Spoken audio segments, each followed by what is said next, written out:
hopefully you've developed a good understanding of triads. If you don't, please watch my last video where I talked about that, because we're going to be building on that knowledge to build 7th chords.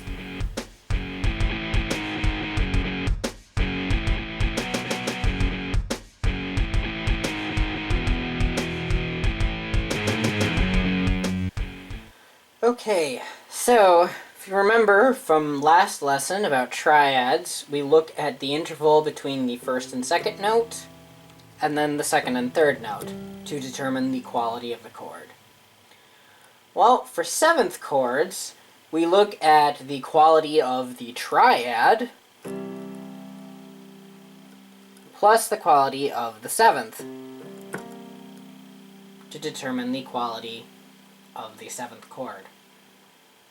So we've got a grand total of 7 possible combinations, but there's only 5 that we really care about. And those are the major 7th,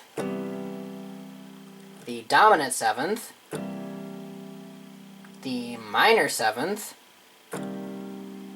a half diminished 7th, and a fully diminished 7th. Now I'll break down how we build those chords individually. We have a major triad paired with a major 7th. That gives us a major 7th. Major, major, or just major. Then, when we take a major triad, pair it with a minor 7th, there's a place for us, we get a major minor 7th, which is referred to as a dominant 7th. And whenever you look at chord sheets and you see C7 or D7 or something, that's this chord. It's a dominant 7th chord. If it doesn't specify major or minor or whatever, then you can assume that it's a dominant 7th. This is the most common of all of the 7th chords. It sounds the nicest of all of the 7th chords. So you will see this 7th chord more than any of the other ones. Okay, so then next, if we do a minor triad paired with a minor 7th, that's just called a minor 7th.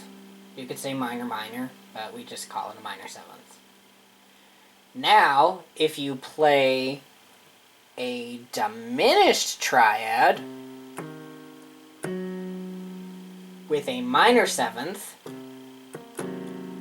this is referred to as half diminished. And then, as you probably guessed, a diminished triad with a diminished 7th, which is the same as a major 6th, and harmonic equivalence, we get a diminished, or fully diminished, if we want to emphasize that it's not half diminished.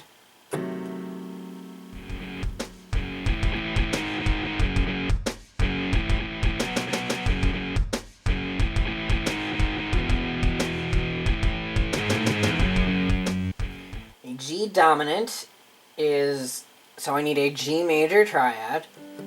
A G major triad is a major 3rd, followed by a minor 3rd. Remember from last lesson. And then the dominant, I need a minor 7th. Whoops, that's a major 7th, so I want a minor 7th. So G dominant, there's no, or G7, there's no sharps or flats, so just G, B, D, F.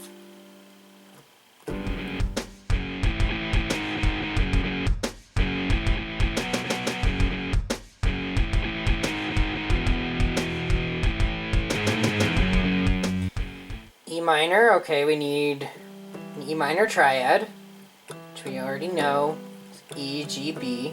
E to G is a minor 3rd, G to B is a major 3rd. And then a minor 7th, E to D is a minor 7th. There's no place for us. So E minor is E, G, B, D.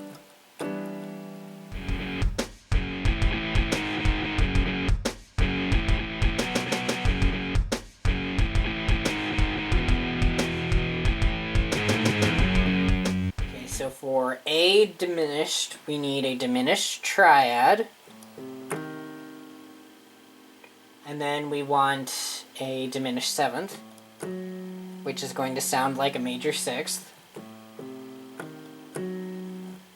So that is an A fully diminished 7, which is A, C, E flat, G flat.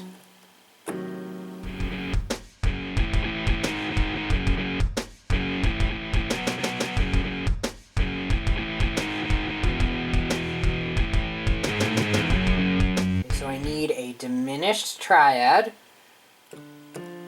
D to F is a minor third. F to A is a major third, so I need to lower that to an A flat. So D, F, A flat gives me my diminished triad. And now I need a minor 7th. So that's the D half diminished is D, F, A flat, C. And practice with those, and we're going to build on that in the next lesson.